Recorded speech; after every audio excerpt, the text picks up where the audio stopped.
falar um pouco sobre dados. Você até falou um pouco sobre eles numa resposta anterior. Qual que é o espaço que você imagina para a espontaneidade e sagacidade podem ter nos discursos da marca? Tem coisa que não vem do dado. Tem coisa que vem de uma conversa, que vem de um insight de alguém. Onde isso ainda tem espaço? Eu acredito que dados são importantes, a gente não pode viver sem dados. Eu acho que a gente tem ferramentas hoje super úteis para nos ajudar na construção de ideias baseadas em insights. Mas, ao mesmo tempo, não existe nenhuma ferramenta melhor do que o seu feeling. Eu acredito demais, eu sempre fui muito movida pelo meu estômago, pelo que faz o meu estômago, sabe, revirar. Pelo medo, aquele medinho gostoso, aquela incerteza de assim, eu não sei se isso é genial ou se eu vou ser presa com isso, sabe assim, tipo, aquele limiar entre, eu não sei se eu sou completamente louca e eu vou ser rechaçada nas redes sociais ou se isso é muito genial mesmo, né? E eu acho que é isso que move o criativo, é pensar como uma criança, é manter a inocência, é ter esse jeito de pensar.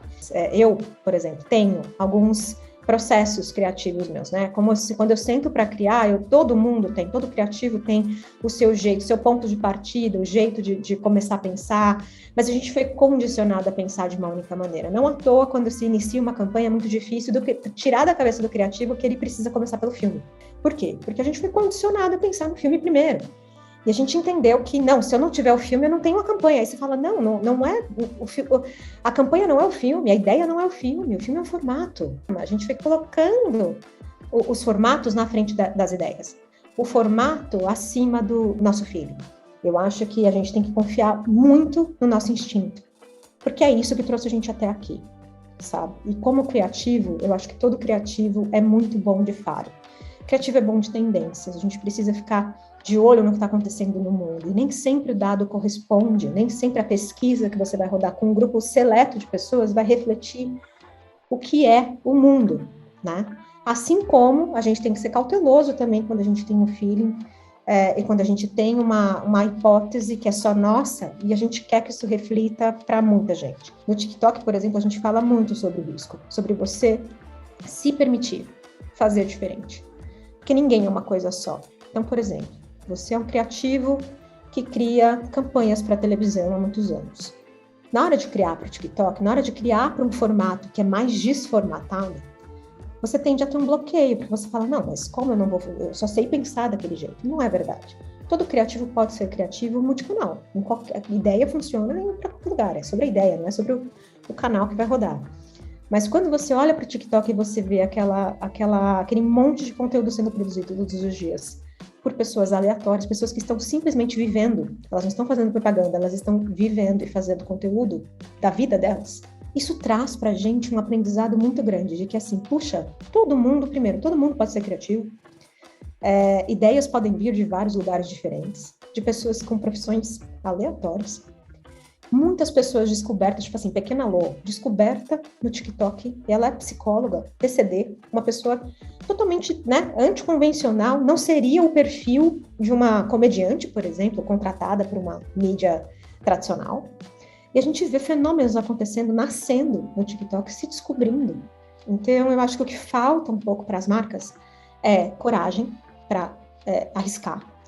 Marcas que, inclusive, estão tateando para entrar no TikTok com medo de se sentirem expostas, né? Tendem a flopar, de fato, né? Porque acho que, assim, para você viralizar, você precisa correr um risco. Todo mundo precisa correr um risco. E isso vem muito do feeling, menos dos dados, na minha opinião. Mas eu acho que é uma combinação de duas coisas. É razão e emoção. A gente não é movido nem por um só e nem pelo outro. Precisa haver um equilíbrio entre as duas coisas. Eu queria falar um pouco sobre mobile. O que você acha? Você acredita que as fronteiras criativas no mobile elas já foram ultrapassadas?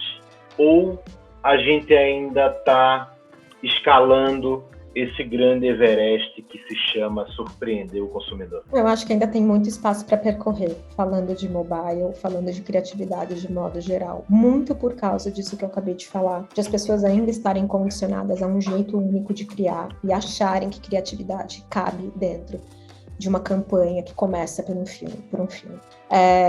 hoje se consome muito mais conteúdo no celular do que no desktop, por exemplo, ou do que com um computador, de fato, para ter em casa. Então, um celular na palma da mão, ele é poder para as pessoas, então a gente precisa. Então, o celular se tornou o nosso principal veículo de acesso ao mundo, né? Porque hoje as notícias a gente consome no celular, em revistas, muitas pessoas ainda compram, por exemplo, ainda assinam revistas, mas a gente vê uma decadência muito grande nesse mercado hoje, né? Revistas, por exemplo, como a Fast Company, inclusive, se reinventando no digital, tendo a opção de as pessoas assinarem digitalmente. É muito importante estar integrado nesse ambiente online. Ainda tem muito espaço para crescer, para expandir. Eu acho que é uma tendência, não tem como voltar atrás. Pode ser que daqui a pouco a gente retorne também, a gente redescubra os formatos offline, mas é inevitável que, assim, os formatos tradicionais têm precisado de revisão.